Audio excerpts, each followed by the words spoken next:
هنا صوت المنتدى.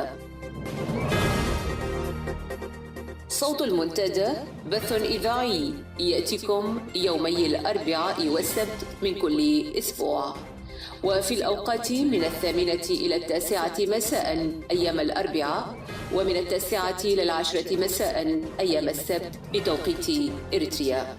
صوت المنتدى على الموجة القصيرة 15245 كيلو هرتز أو 19 متر باند. صوت المنتدى على مدى 24 ساعة في القمر الصناعي النايلسات ب8 درجات غربا، وعلى تردد 11678 للاستقطاب الرأسي. صوت المنتدى إعلام مستقل وحوار وطني بناء. المستمعون الكرام، مساء الخير وأهلا بكم في منتدى السبت. اليوم هو 10 من أكتوبر من عام 2015، وهذه إذاعة صوت المنتدى تبدأ بثها لمدة ساعة. معكم اليوم أمال علي وجمال عثمان همد، نحييكم ونرافقكم في استعراض لأهم أحداث الأسبوع. قبل ذلك سنبدأ بنشرة الأخبار، ودعوني أرحب بزميلي جمال همد. أهلا جمال. مرحبا أمال، ومرحبا بالمجتمع الكريم، والتحية لكم، ونرجو أن نقدم ما هو مفيد خلال هذه الساعة. إذن أعزائي المستمعين، سنعود إليكم ونتحدث في مواضيع عدة صنعت الحدث والاهتمام على المستويين الإريتري والدولي لهذا الأسبوع. ابقوا معنا وأهلا بكم. صوت المنتدى. في نشرة هذا المساء: اعتقال 13 مواطنا من مديرية سلعة، 70 سجينا من سجناء الرأي من معتقل أندا أبويركوم يفرون من نقفة، وسجناء آخرون يكشفون عن تزايد نسبة الموتى بالمعتقلات جراء التعذيب ونقص الغذاء والدواء. وملتقى بمدينة فرانكفورت الألمانية يضم مناصري النظام ويهدف إلى إعاقة تنامي نضالات مناصرو التغيير الديمقراطي.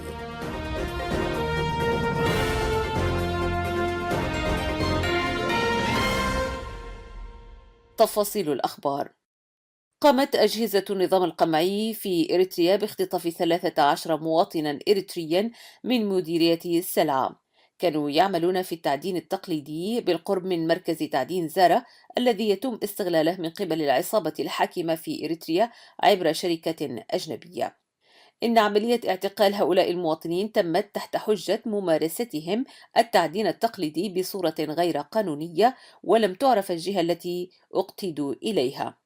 ونتيجة لهذه الممارسات الإرهابية القمعية حيال سكان مديرية سلعة، تدهورت العلاقة بين السلطات والمواطنين، حيث لوحظ الغياب الواضح لسكان المنطقة عن الاجتماعات التي دعت إليها إدارة المديرية. فالتدابير الاستبدادية التي تمارس على سكان المديرية وقطع وسائل معيشتهم واختطاف سكانهم إلى جهات مجهولة ولمبررات واهية أغضبت السكان، خاصة أنهم رعاة وكانوا يقتاتون من التعدين التقليدي. والنظام الدكتاتوري منع المواطنين الإريتريين من ممارسة التعدين، واستحوذ عبر عصابته والشركات الأجنبية على موارد البلاد المعدنية بهدف استخدام تلك العائدات لصالح العصابة الحاكمة.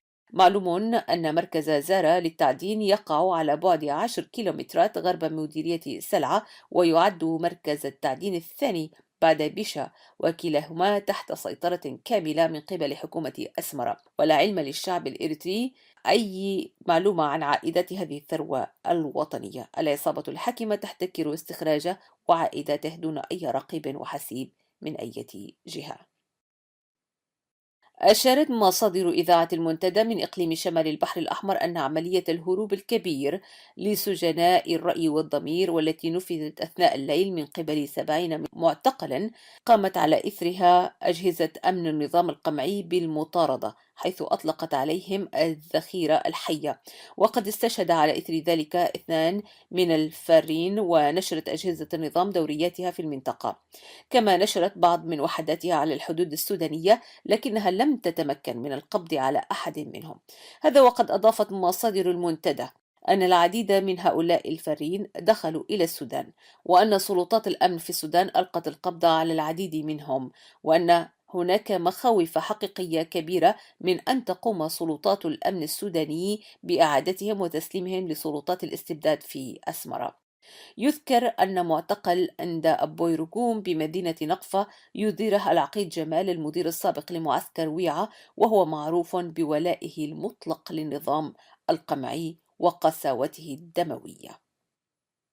وعلى صعيد مشابه ذكر فارون من سجون النظام القمعي أن المعتقلات تعج بالأعداد المتزايدة التي تصل إليها بشكل دائم، خاصة مركز حشفراي وعدي أبيتو، حيث بلغت أرقام المعتقلين معدلات قياسية في ظل تدني مريع في الصحة والدواء والتغذية والماء، فضلا عن قساوة التعذيب، مما جعل المعتقلين عرضة للأمراض المعدية كالتدرن والوباء الكبدي.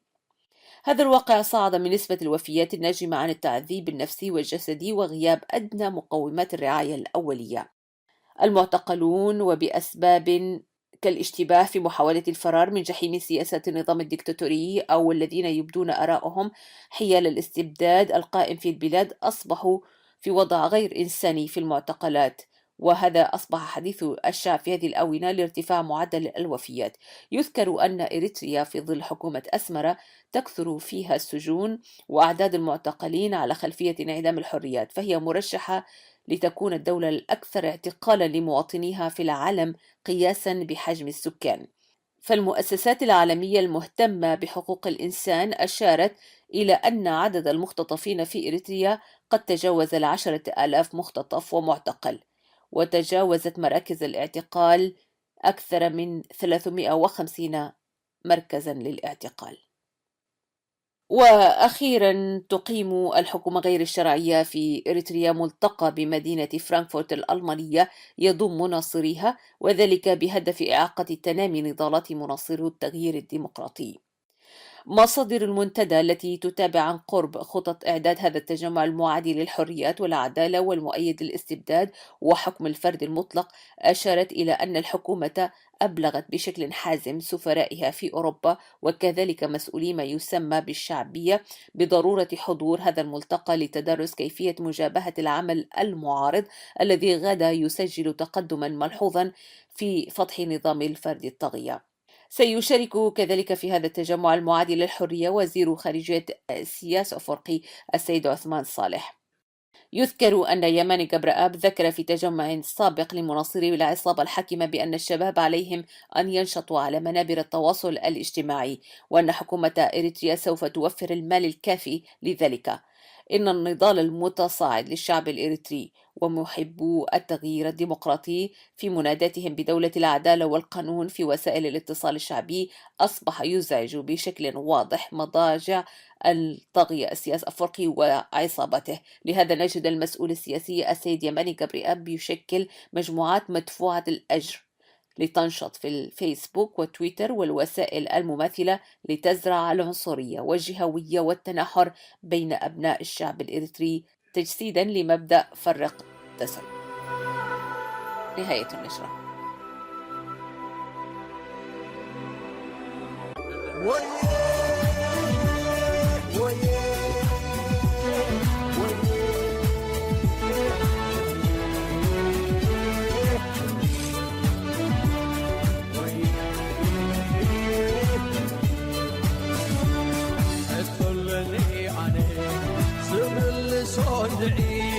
زمن زخدرو زمن زخدعي وكل زبسي تسعنا وقتي وشت يقناز سألني تقعي عقل وعرفتي ثم تعابتي عفو عياب زحول الشكر مخافلتي عقل لا تعبرتو عديتي بزيتي عقل لا تعوعرو تاموافرتي يوم السنيني احواتي عرفتي شقر الشغل كل خيو من عرفتي ويه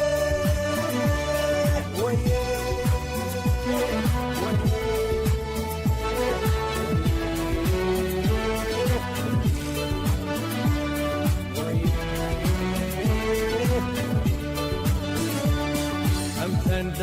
يقفز أخبود عاشقو سلام كليئو سلام هدآت خضري بتصوم حريمو حقوقيبو تندقني زقرا أحجن قراح بلوم بتنتناتيو عبعدنا قدام شكر قرب واحنا برا تباراري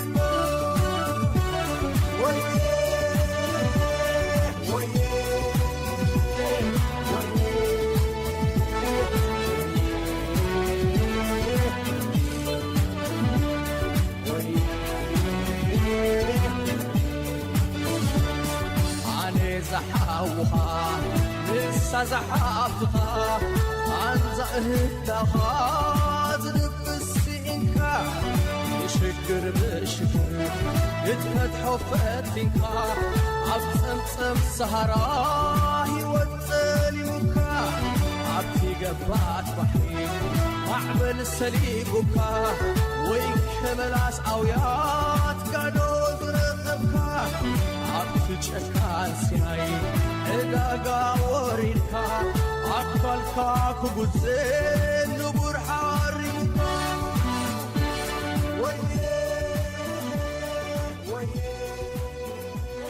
أهلا بكم مجددا أعزائي المستمعين، ونحن نتابع ساعة المنتدى معا زميلي جمال عثمان حمد وأنا، ونقف اليوم كما قلنا لكم على أهم الأحداث التي كانت مثار اهتمام للإريتريين على المستوى الدولي والمحلي. نبدأ جمال بحادثة أليمة، وهي مرور الذكرى الثالثة لحادثة الغرق الشهيرة في لامبيدوزا، والتي راح ضحيتها أكثر من 300 إريتري، شاب وشابة وطفل ونساء حوامل، نتيجة للأوضاع في إريتريا ورغبة منهم في الوصول إلى مناطق آمنة في أوروبا. هذه الحادثة كانت نقطة تحول كبير جدا على مستوى الوعي الإريتري لحجم المأساة التي يعاني منها أبناء شعبنا في الداخل. جمال. نعم أمال، هذه الذكرى تمر هذا العام والعالم لا زال لم يتخلص بعض من آلام ومشكلات الهجرة الذي تجتاحه في طريق المهاجرين في طريقهم لأوروبا أو لا يوجد من آمن. الوضع الإريتري كما هو، إذا كانت لامبيدوزا هذا العدد الكبير في وقت واحد راح ضحية لهذه ألاعيب تجار التهريب وتجارة البشر وغيرها، لكن كمان أعداد مماثلة ولكن بشكل متفرق وبأماكن مختلفة أيضا يروح ضحيتها الإريتريون من بداية دخولهم للأراضي السودانية مرورا بالصحارى والبحار. هذه الأعداد لا يمكن حصرها ولا يمكن الإحاطة بها، إلا وده يؤكد أنه الموضوع لا زال لم يتم التطرق إليه بالشكل الكافي والمهم، سواء كان على المستوى الإريتري أو على مستوى الإعلام العالمي. نعم. أيضا الإريتريين في كل مكان الآن كان يفترض هذه الذكرى أن لا تمر سريعا ولا تمر هكذا دون انتباه، وكان يمكن استغلالها بشكل جيد للفت أنظار العالم مرة أخرى أو مرات للوضع الإريتري الذي ضاع في الشهور الماضية وسط مأساة أو المأساة التي انتظمت العالم من الهجرة أو اللجوء السوري. يفترض على الأقل الإريتريين في كل مكان كان ينفذوا وقفات الاحتجاج والحداد على هؤلاء الضحايا، ولكن يبدو الموضوع بدأ يعني العد التنازلي في النسيان. هذه مناسبة أيضا لنجدد يعني ننفض الغبار عن هذه الذكرى، ونقول أن المأساة الإريترية واللجوء الإريتري لا زال مستمر، لا زال النظام كما هو متعنتا ويعني وشديد القسوة، لا زالت الظروف التي أوجدت وأنتجت لامبيدوزا لا زالت موجودة، وإن بأشكال أخرى. يعني هذه الذكرى الأليمة يجب أن تحفر بعيدا في التاريخ الإريتري، ليس من حيث عدد أو كمية الضحايا، ولكن من حيث المأساة، يعني المأساة التي يعني التفت العالم فجأة وكأنه صحى من النوم في يعني في وفاة أو قرق هذا العدد الكبير من الإريتريين ومختلف الشرائح، أطفال ونساء وشيوخ وشباب وشابات إلى آخره. كان يفترض أن نحيي هذه الذكرى، ولكن ما لا بأس من خلال هذه الحلقة أن نقول للعالم لا زالت المأساة الإريترية موجودة، لا زالت موضوع الهجرة مستمر، ولا زال النظام يعني متعنتا وقاسيا يعني وباطشا ومأساويا في حكمه، حتى على موضوع لامبيدوزا الذي حاول أن يعني أن يعطيها تفسير لا أخلاقي ولا إنساني. أمان. نعم بالتأكيد جمال. هناك بعض الوقفات التي قام بها ناشطون، ولكنها قليلة جدا، وإن كانت ما زالت تعبر عن الأمل في وجود مهتمون وناشطون ووطنيون حقيقيون حريصون دائما على أن لا تنسى ولا تدفن دماء أبناء هذا الوطن أينما يعني كيفما ذهبت، وهي ضحية نظام تعسفي ديكتاتوري ظالم لا يعترف بحق أبناء شعبه في حياة كريمة على أرض وطنه. جمال، أيضا نود من خلال هذه الوقفة أن نجدد تعازينا وأن نشد على أيدي كل الأمهات اللواتي فقدنا أبنائهن وبناتهن في هذا الحادث الأليم وفي حوادث أخرى أيضا. بعد حادثة لامبيدوزا عام 2013 أيضا شهدنا حوادث غرق مماثلة، وشهدنا أيضا فقدان للكثير من شبابنا في ليبيا، ومن أبشعها ما تم على يد المتطرفين الإسلاميين في ليبيا أيضا. جمال، يعني كل هذا الفقد وكل هذا الموت وكل هذا التشرد الذي يعاني منه أبناء شعبنا لابد له من نهاية، والنهاية ستكون دائما بأن نجدد العهد وأن نتذكر وأن نتضامن وأن نؤكد على أهمية العمل والدفع بمستوى الوعي إلى درجات أبعد تحفزنا على أن يعني نضيء نحن على المستوى المحلي قبل المستوى الدولي على أهمية العمل المشترك والدقيق والمتواصل من أجل إزالة هذا الظلم. جمال، فالرحمة على كل أرواح المفقودين في هذا الحادث الأليم في لامبيدوزا، وعلى كل من فقدناهم على مدى هذه السنوات الطويلة التي يعني قابع فيها النظام على صدر شعبنا في إريتريا. نعم، ويجب أيضا أن نرفض التعايش مع القتل، التعايش مع الموت، التعايش مع هذا الوضع.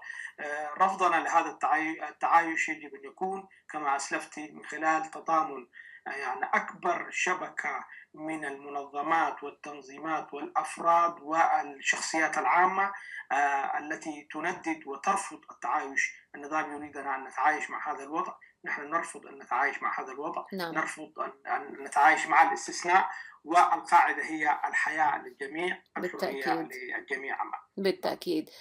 إذن تحية لكل أرواح المفقودين. نضيء الشموع هنا من خلال هذا الصوت الذي هو صوت يعبر عن الكثيرين المتضامنين من الخارج مع أبناء شعبنا في الداخل وفي كل مكان. فالرحمة لكل من ذهبوا في هذا الحادث وفي غيره.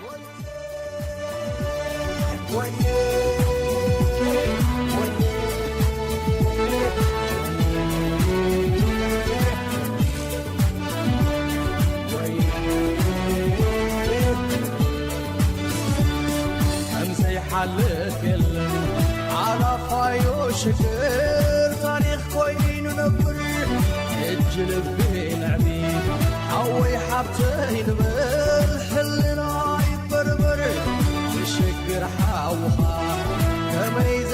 نقركا كمي زي تايكا سعينا يحابتها سبقا تعزب كمي وردكا ويه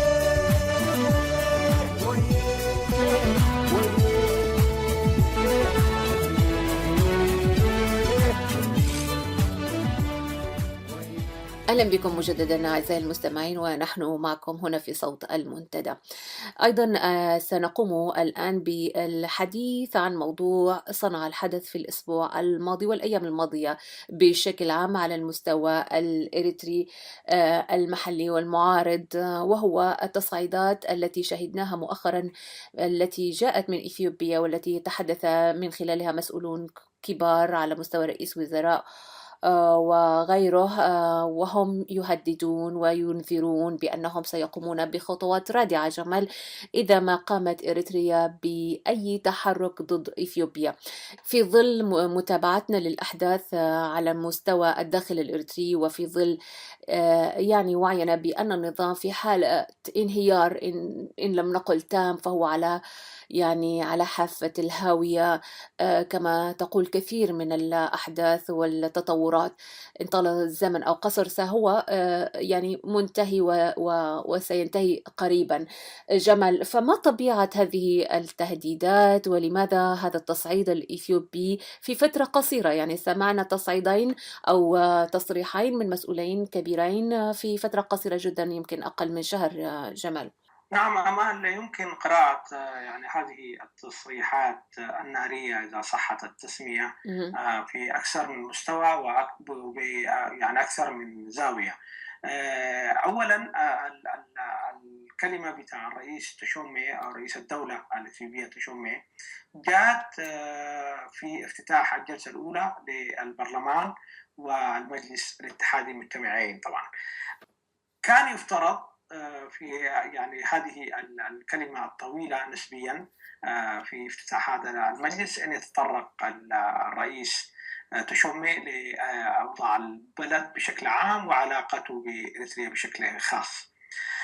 تأتي تصريحات سواء كان رئيس الدولة ورئيس الوزراء أو الناطق الرسمي باسم الحكومة ووزير الاتصالات رضوان حسين بعد عملية هروب أو الهروب الكبير لمجموعة دمحيد ودخولها إلى الأراضي الإثيوبية وتسليم الجنرال مولا أسقدوم الذي حمل معه بالقطع الكثير من الملفات التي تخص العلاقة الإريترية الإثيوبية، سواء بشقيها الرسمي بين البلدين أو المقطوعة من 2000 تقريبا أو 98، وما يخص بالتفكير الإريتري وإدارة بالتفكير الإريتري تجاه إثيوبيا وإدارة ملف المعارضة بين قوسين الإثيوبية المسلحة في إريتريا، وهو طبعا ملف كما هو معروف مرتبط بمكتب الرئيس مباشرة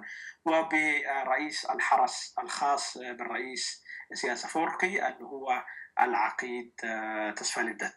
نعم. إذن السيد مولا أسقدوم بيكون أخذ عدد كبير من الملفات المهمة جدا بالنسبة للمخابرات الإثيوبية وللدولة الإثيوبية وللحزب الحاكم في إثيوبيا، وأعتقد الوقت لم يسع لدراستها حتى ياخذوا موقف، لأنه بتكون ملفات شائكة وطويلة. عموما هذه الكلمة أتت تعبيرا عن الرؤية الإثيوبية التقليدية تجاه إريتريا وعبرت أيضا عن الضيق الرسمي الإثيوبي من الأعمال العدائية كما سموها من العاصمة الجارة اللدودة إريتريا. أيضا الإثيوبيين متضايقين من هذه الأعمال، لأنه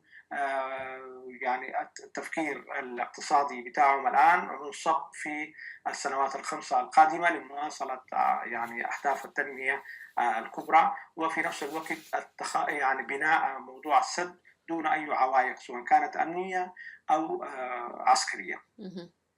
المستوى الثاني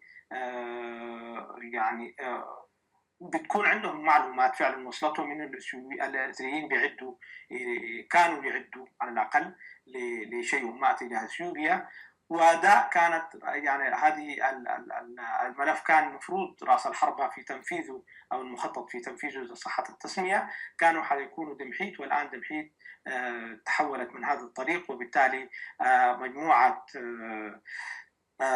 الدكتور نجا أو سبات قنبوط كما يسمى، هي دي ما هي تنظيم عسكري يمكن يقوم بهذا الشيء. وبالتالي الخوف من اللجوء إريتريا إلى أي مغامرة عسكرية في هذه الفترة هذا يخوف إثيوبيا طبعا. ولكن وبالتالي جمال، يعني هنا نعم دعني أستوقفك قليلا. يعني نعم إذا ما عدنا لقراءة الواقع، إثيوبيا أيضا لها ملفاتها الداخلية المرتبكة جدا، والتي تسبب للحزب الحاكم الكثير من القلق داخليا، ويقال أيضا هناك انقسامات داخل الحزب الحاكم في إثيوبيا.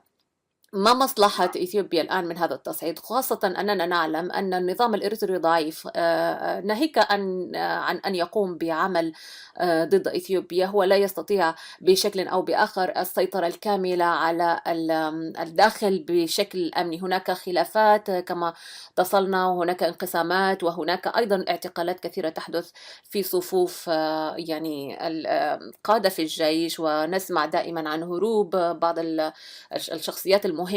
والآن هروب الدمحيت أو خروجهم من إريتريا بهذا الشكل أيضا أضعف النظام بشكل كبير، ويعني كشف عن الهوة الموجودة في التنظيم على مستوى العمل الأمني المخابراتي داخليا.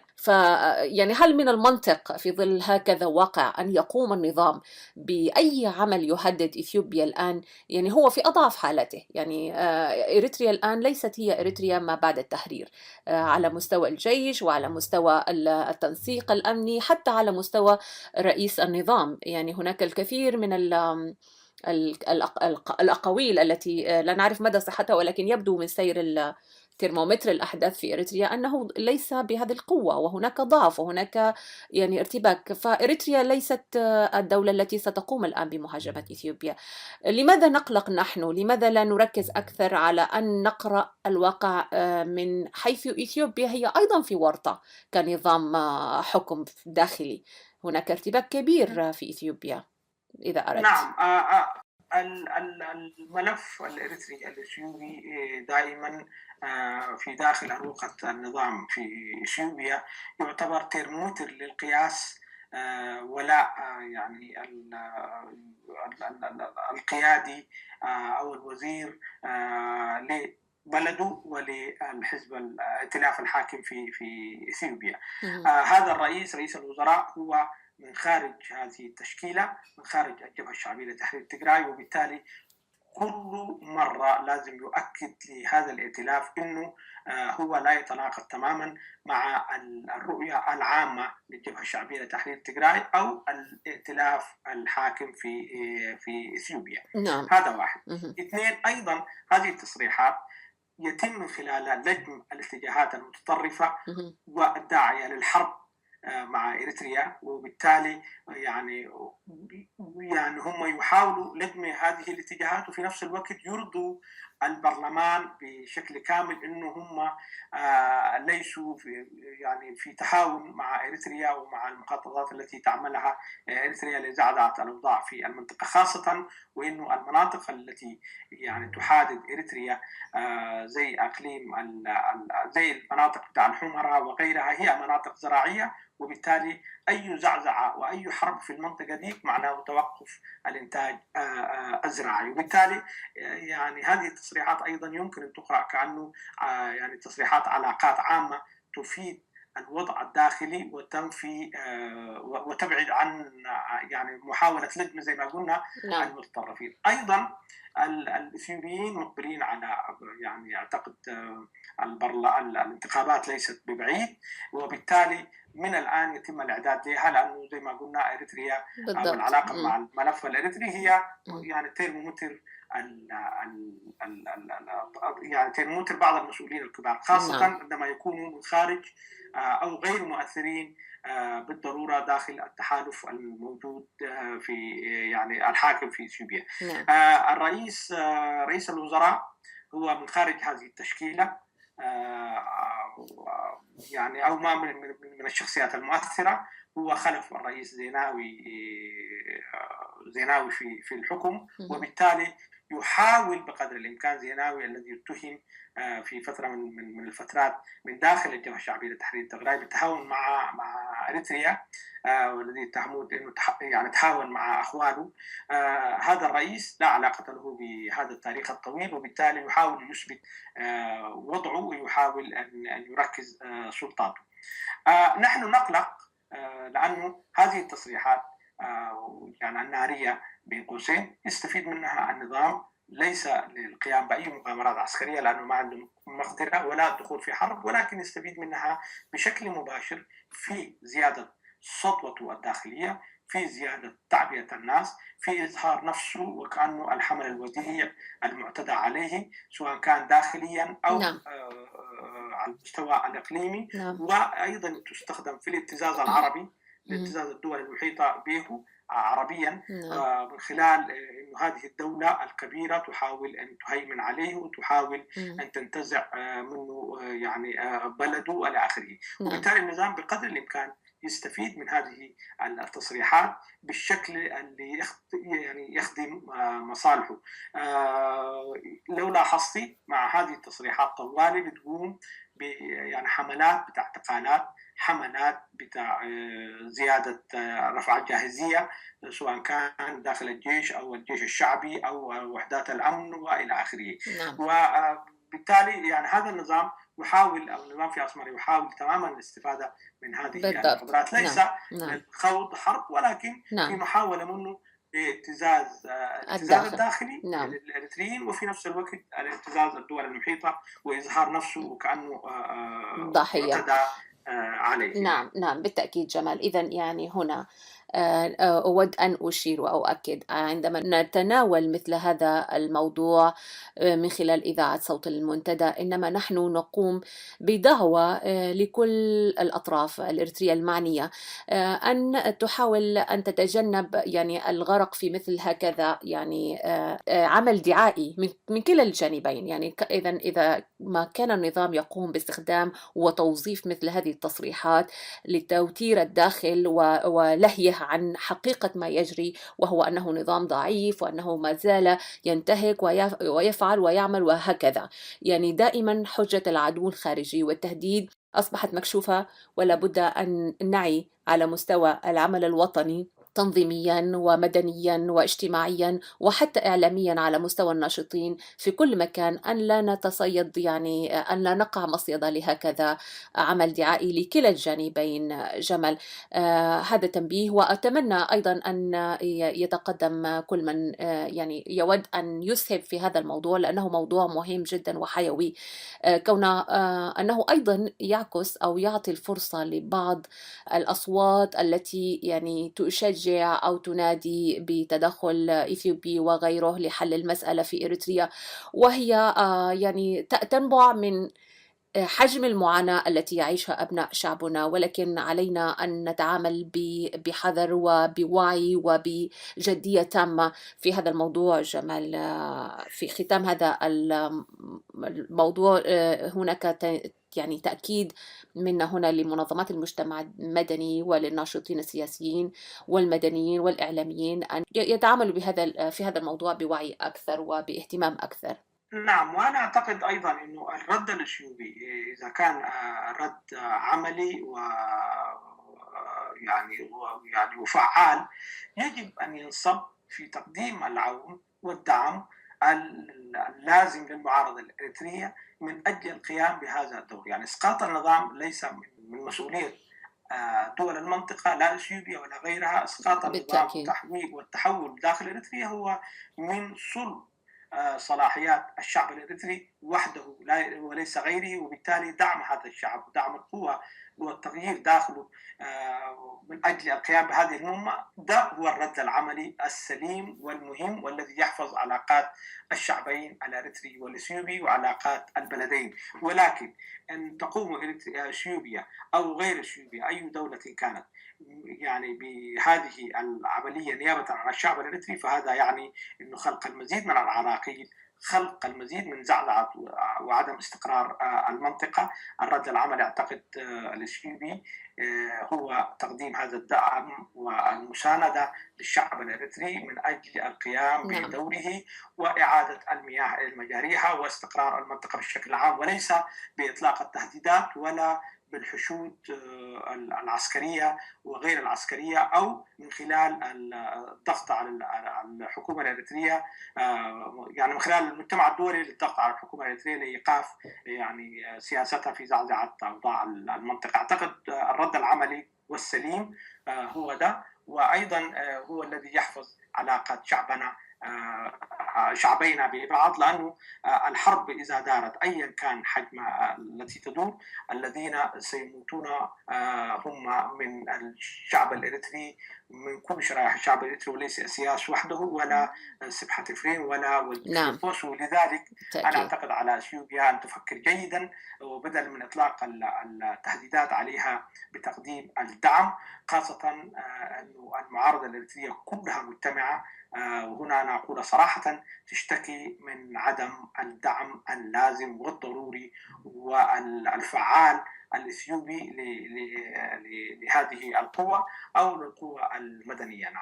نعم بالتأكيد. وهذا موضوع أتمنى أن نتناوله في صوت المنتدى لاحقا، يعني الدور الإثيوبي على مستوى المعارضة الموجودة في أديس أبابا والتضييق الذي أصبح يعني معروفا لدى الجميع على هذه المعارضة.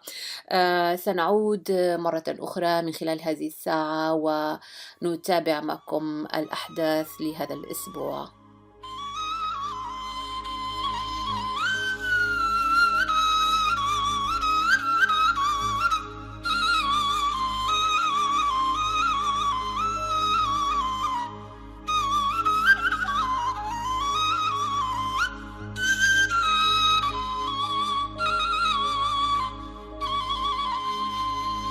يا ثورة الأحرار يا معلي يا صوتي، يا ثورة الأحرار يا معلي يا صوتي، خويا انقتل بالنار وموته سبب قوتي، خويا انقتل بالنار موته سبب قوتي، تونس فدات الثار، تونس فدات الثار من الخاين الغدار، واللي سجن أحرار واللي يتم صغار واللي سقى المرار لأهلي وناسي وخوتي.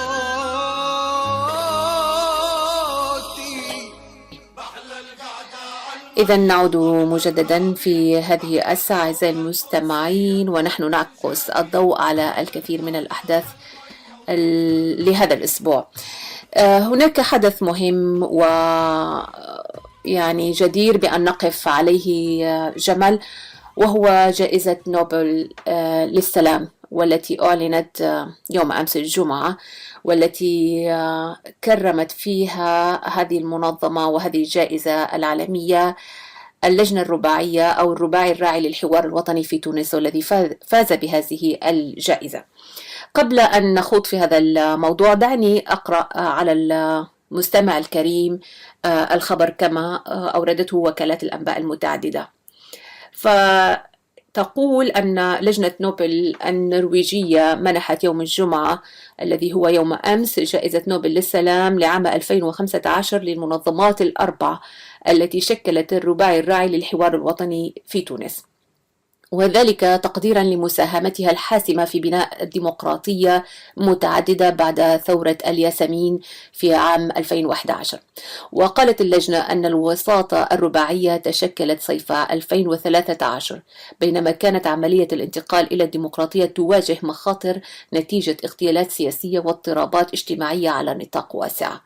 وأضافت أن هذه الوساطة المؤلفة من المنظمات الأربع، والتي هي الاتحاد العام التونسي للشغل، الاتحاد التونسي للصناعة والتجارة والصناعات التقليدية، والهيئة الوطنية للمحامين التونسيين، والرابطة التونسية للدفاع عن حقوق الإنسان، قامت بتنظيم حوار وطني طويل وصعب أفضى إلى التوافق لتجاوز شلل المؤسسات. كما ذكرت اللجنة أن الوساطة الرباعية أطلقت عملية سياسية بديلة وسلمية في وقت كانت فيه البلاد على شفير حرب أهلية، وفق ما نقلت وكالة فرانس بريس. ووصفت هذه الوساطة بأنها كانت حيوية، وأتاحت لتونس الغارقة في الفوضى إقامة نظام حكم دستوري يضمن الحقوق الأساسية لجميع السكان بدون شروط تتصل بالجنس والأفكار السياسية والمعتقد الديني. وجائزة نوبل للسلام هي الوحيدة التي تمنح في النرويج، بينما تمنح جوائز البقية في السويد. يعني هذا الخبر جمال، لماذا نقف على هذا الخبر اليوم؟ هذا الخبر كما نراه مهم من كونه يمنح جائزة نوبل للسلام لمجموعة تعمل، يعني مجموعة منظمات مدنية تعمل في الداخل لنقل البلاد من حالة الفوضى والثورة والانتفاضة إلى حالة تشكيل حكومة ديمقراطية وطنية تضمن الأمن والحقوق الأساسية، الحقوق الإنسانية والدستور، وتثبيت الدستور بالتوافق مع التناقضات التي مرت بها تونس من أجل دولة يعني مستقرة وثابتة. يعني يبدو لي أن هذا موضوع جدير جدا بأن نقف عليه، ولأنه حيوي لكل بلد، ونحن بلد سنمر بهذه المرحلة قريبا إن شاء الله، في حيث نعمل سويا من أجل وطن ديمقراطي دستوري. جمال. نعم أمال، أولا يعني التهنئة الحارة لمنظمات المجتمع المدني التي منحت هذه الجائزة الرفيعة عالميا. أيضا ده انتصار لكل منظمات المجتمع المدني في العالم التي تعمل في سبيل يعني تهدئة الأوضاع في بلدانها، وتلعب أدوار سياسية ومدنية مهمة جدا سواء كان بين القوى السياسية أو بين الحكم والمعارضة، أو بين يعني أو لصالح استقرار وسلام المجتمعات في هذه البلدان. نعم. وقبل الدخول في مناقشة يعني موضوع المنظمات المدنية في تونس وفوزها بهذه الجائزة، ألفت نظر المستمع الكريم لأنه الأب الكاثوليكي الإريتري موسى زراي كان مرشح من عدد من المنظمات لنيل هذه الجائزة، لكونه يعني بذل جهود خلال السنوات الماضية وبشكل شخصي في مساعدة اللاجئين الإريتريين دون النظر إلى دياناتهم وسحناتهم وإثنياتهم وإلى آخره. الرجل يعني كان تليفونه مفتوح 24 ساعة في 24 ساعة من أجل تقديم هذا العون، وكونه يرشح يعني من منظمات مرموقة لنيل هذه الجائزة، هذا وحده يكفي لنا فخرا، وله لتقديم يعني جهده بشكل أكبر للأخوان الإريتريين. نأتي في موضوع الجائزة. يعني هذا زي ما قلت أنا انتصار لمنظمات المجتمع المدني، وانتصار للدور اللي تلعبه هذه المنظمات. هي يعني بشكل مبسط هذه المنظمات تشتغل في المسافة ما بين المجتمع والحكومة، ما بين التنظيمات السياسية والمجتمع. تشتغل أيضا في موضوع ما يمكن أن يكون عليه الوضع، أي وضع، يعني الوضع المثالي المفترض تكون عليه هي تشتغل في هذا الجانب. هذا الأمر الآن المفروض في إريتريا. يعني هذه المنظمات من الأسماء لو لاحظتي يعني تشتغل شغل مجتمعي، شغل من أجل رفاهية المجتمع، شغل في المنطقة الوسطى بين المجتمع والدولة، شغل من أجل الإنسان دون تتطلع لكراسي الحكم أو تحل محل أحد، خاصة وإنه يعني في المنظمة التونسية للشغل على ما أعتقد دي يعني منظمة قديمة ومعروفة وراسخة ونقابية ولها يعني عشرات السنوات في هذا العمل. فهذا انتصار لهذه المنظمات، وإشارة لكل البلدان الموجودة اللي تعاني من مشكلات مجتمعية ومشكلات سياسية، إنه الدور اللي افترض تقوم به هذه المنظمات والأفراد والشخصيات والجماعات والواجهات هي محاولات تثبيت أركان المجتمع وحماية المجتمع بالضبط. وصونه، وفي نفس الوقت التقديم بحلول يعني ناجعة للمشكلات السياسية بين القوى السياسية التي يعني تتصارع فيما بينها. هذه المنظمات الأربعة مع عدد كبير طبعا في تونس من الشخصيات الكتاب المثقفين الواجهات لعبت دور أساسي في نزع فتيل الانفجار داخل تونس وإيصال هذه القوى المتصارعة إلى بر الأمان وإلى طاولة المفاوضات من أجل رفاهية تونس ووحدتها وسلامتها، وهذا ما حصل. وأعتقد عشان تعمل هذا الأمر دفعت الأثمان غالية ويعني من جهد وعرق ودماء، وبالتالي أوصلت المجتمع التونسي نعم. إلى بر الأمان. نعم. أعتقد أنه هذا هو الذي نحتاجه الآن، هذا اللي يجب أن نفكر فيه. نحن كإريتريين الآن نفتقد إلى كثير من هذه الأدوار، يعني بقينا حكم ومعارضة، حكم باطش ومعارضة خارجية فقط لا غير.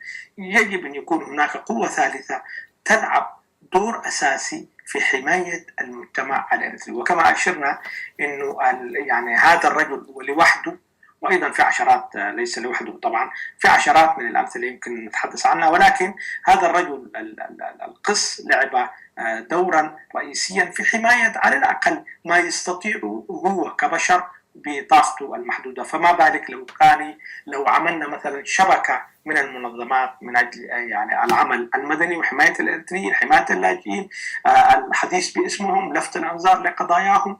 أيضا من جانب آخر لعب دور أساسي في تخفيف الأزمة بين قوى المعارضة الإريترية، ولعب ممكن نسميه دور مطافي في المشكلات التي تشتعل هنا هناك بين قوى التغيير في إريتريا.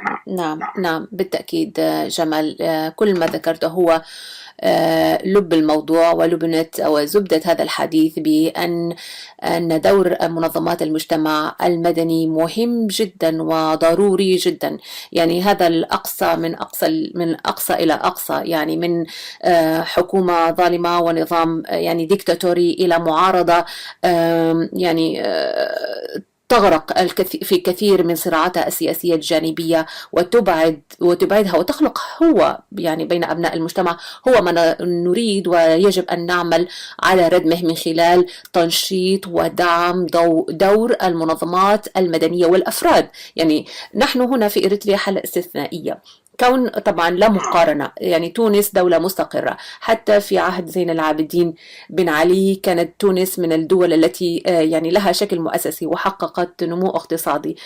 هو الفساد الذي كان قد فجر الثورة في تونس، ولكن هذا الفساد والثورة عندما قامت على هذا الفساد استطاعت أن تحتويها القوى المدنية المؤسسية التي كانت ترصد هذا الشيء. نحن هنا في إريتريا حالة استثنائية، نظام الحكم عطل كل مؤسسات المجتمع المدني، هي تحكم وتدار بأوامر عسكرية وتحت شبكة من يعني الأجهزة الأمنية التي تتجسس وتهدد كل الوطنيين الذين يعملون في هذه المؤسسات. إذن الوضع جدا قاسي وصعب على المجتمع الإريتري والدولة الإريترية في الداخل. ما علينا أن نفعله ونؤكد هنا من خلال صوت المنتدى ومن خلال هذا الحديث وهذه الإضاءة على أهمية يعني دور منظمات المجتمع المدني هي حفظ السلام على وتيرة يعني على صعيد وتيرة متصاعدة من أجل استقرار المجتمع والحفاظ على الدولة من الانهيار إذا ما أمكن القول جمال. ولذا ندعو هنا جميع الناشطين والناشطات على المستوى المدني من إعلاميين ومثقفين ورجال دين ونساء، منظمات نسوية ومنظمات تختص باللاجئين، وهذا شيء مهم جدا أن تدعم عملها في ردم هذه الهوة جمال. وكما قلت نحيي الشعب التونسي، يعني أنا شخصيا فخورة فخورة جدا بالتجربة التونسية التي أعتقد أنها تجربة رائعة جدا على مستوى الانتفاضة الشعبية التي يعني استطاعت أن تحقق أهدافها وتنقل الدولة والشعب إلى نظام حكم ديمقراطي رغم العثرات الكثيرة التي مر بها الشعب التونسي والاغتيالات. استطاع أن ينتقل من الانتفاضة إلى حكومة تحكمها اتجاهات يعني إسلامية، إلى حكومة الآن علمانية، إلى دستور مثبت، إلى مشاركة وتوافق سياسي ومجتمعي. جمال. نعم أمال، يعني نعود ونقول مرة أخرى إنه منظمات المجتمع مثل الإريترية مع يعني بين قوسين اللي هي لسه ما بلورت وأخذت الشكل، لكن بداياتها كانت بداية خاطئة. يعني دخلت في عمل سياسي مباشر، دخلت في صراع مع القوى السياسية الإريترية، واحتلت مقاعد في المجلس الوطني، واحتلت مقاعد في المكتب التنفيذي. أيضا التنظيمات الإريترية من حيث تدري أو لا تدري، من حيث يعني بشكل مبرمج أو غير مبرمج، ورطت بعض الشخصيات العامة الإريترية والواجهات الإريترية أو المثقفين والأكاديميين الإريتريين في عمل يعني تنفيذي وسياسي مباشر، وهذا أفقد دوره، بقى جزء من المشكلة بدل ما تبقى جزء من الحل. نعم. فأنا أعتقد أنه هي من خلال يعني مسافة مع يعني مسافة تبعيدها معقولة مع يعني بينه وبين القوى السياسية، يمكن أن تعمل في هذا الاتجاه. نعم. وتقدم مشورة، يعني تقدم مشورتها وتقدم نعم. آرائها وتقدم مقترحاتها من أجل نقل العمل الإريتريي المعارض إلى مرحلة أخرى. ده جانب آخر، المنظمات المجتمع المدني إذا موجودة أو بوضع هذا، والأفراد والشخصيات والواجهات ليسوا بأي شكل من الأشكال أدوات لتنفيذ خطط وبرامج بتاع قوى سياسية، سواء كانت إريترية أو إقليمية. نعم. يعني هي ليس هذا يعني عملها أو دورها. نعم. بالضبط. يمكن تتحاور مع دول المحيط، مع الدول الداعمة، يمكن أن تتعامل مع وتتحاور مع التنظيمات السياسية، لكن ليست هي جزء من هذه البرامج، وبالتالي أيضا لا تورط نفسها، لأن نعم. أيضا دول المحيط يمكن أن تورط بعض الأفراد والشخصيات بالتأكيد. وتزين لهم أنهم يعني رجال المستقبل في إريتريا، ويتورطون في عمل سياسي بعد ذاك يعني يفقدوا الشارع الإريتري الذي كان ينظر إليهم باحترام، وفي نفس الوقت يفشلوا في العمل التنفيذي اليومي والعمل السياسي المرهق. وبالتالي نعم. هذا نداء أيضا إنه نعيد النظر في طريقة تفكيرنا كمنظمات مجتمع المدني أو واجهات أو مثقفين أو أكاديميين، ونشوف منبر من خلاله الدفاع عن المجتمع الإريتري وتقديم العون له وللمعارضة الإريترية. نعم. وأيضا لدول الجوار، يعني دول الجوار أيضا تحتاج إلى هذا، وهذا يحتاج لأنه يكون في إطارات أخرى. نعم. يعني إطارات كالتشبيك بتاع المنظمات، قيام الاتحادات نعم. والنقابات بالتأكيد. الفئوية والخاصة. نعم. نعم. إذن جمال، بهذا الخبر الجميل والذي نهنئ من خلاله الشعب التونسي والمنظمات المجتمع المدني عموما، نختم هذه الساعة من صوت المنتدى. أشكر لك دائما إسهاماتك المهمة والمعلوماتية التي تغني الحوار والحديث. جمال، تحية لك، وإلى أن نلتقي الأسبوع القادم. تحية لك يا أمال، وتحية للمستمع الكريم، وقريبا جدا إن شاء الله في إريتريا ثورة، وثورة ياسمين إن شاء الله. إن شاء الله.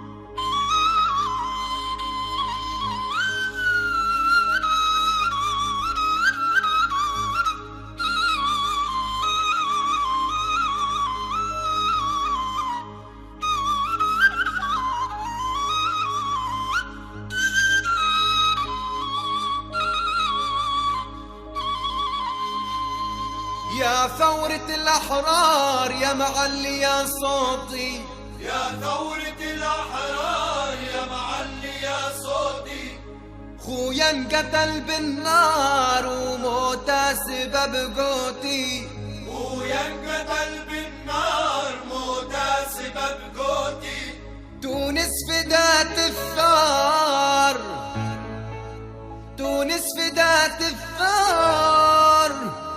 الخاين الغدار، واللي سجن أحرار، واللي يتم صغار، واللي سقى المرار لأهلي وناسي وخوتي. محلى القعدة عالمية ومحلى الربيع، محلى الثورة التونسية تضم الجميع. محلى القعدة عالمية ومحلى الربيع، محلى الثورة التونسية تضم الجميع.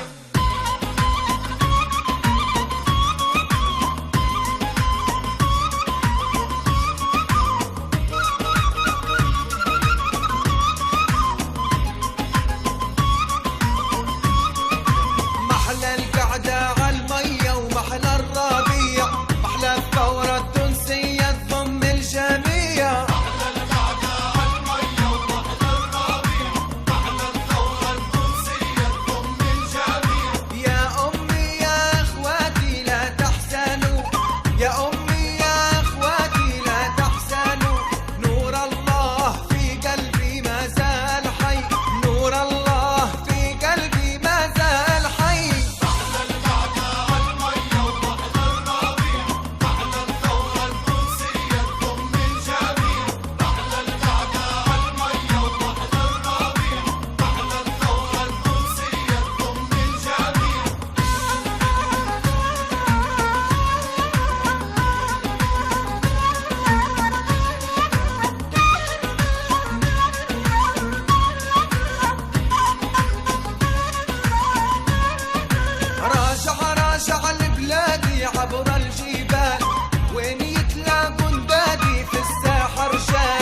صوت المنتدى.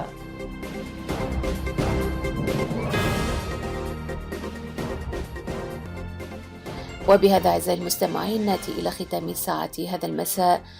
لكم تحية أسرة المنتدى، محمد علي موسى، صلاح الزين، جمال حمد، ومعكم دائما في منتدى السبت أمل علي. أحييكم وأتمنى لكم أسبوعا هادئا وطيبا إلى أن نلقاكم الأسبوع القادم. تصبحون على خير.